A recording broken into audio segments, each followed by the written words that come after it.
it.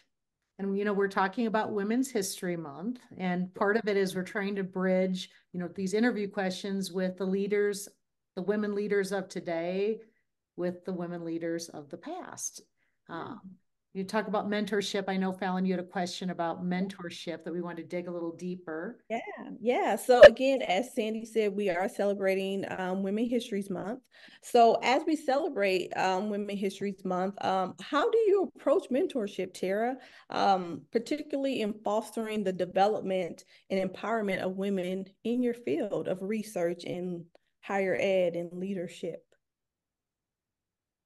So I think my mentoring approach stems back to one of my probably my first more or less formal mentor, who actually was a man. So I already flunked the test for, for this question. But I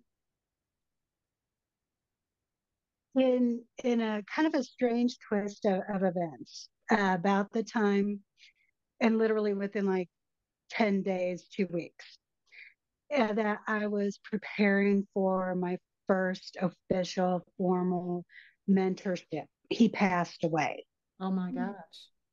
And it it hit me in a way that other deaths have not. I've been told, when you lose your mentor, it hits differently.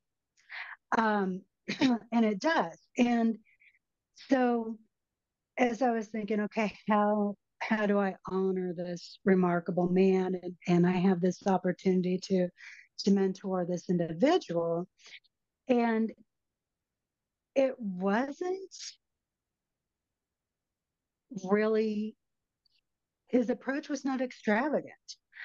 Um, it was just, we worked together. He got to know me. He got to know my background, my interests. And as I decided to move on and to try graduate school, he was one of my references. And um, when I changed job positions again, reference and this and that. And I always think back to one of our key interactions where I had just found out I was accepted to grad school. It was a very, very big deal for me.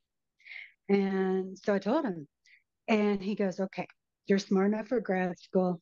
You're smart enough for your doctorate, but you got to watch your mouth. And he goes, you got to learn to jump through other people's hoops Mm. and, choose your battles. And it's yes, ma'am, no, ma'am, yes, sir, no, sir. And Fallon's known me for years, and she's like, yeah. And that is the response for people who have known me for a long time. They're like, okay, yeah, Dr. Jones knew you.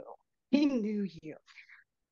And that's what I took away, is that he knew me. So the best service that I could do as a mentor or even a supervisor, a colleague, whatever role I play, is get to know that person that I'm working with.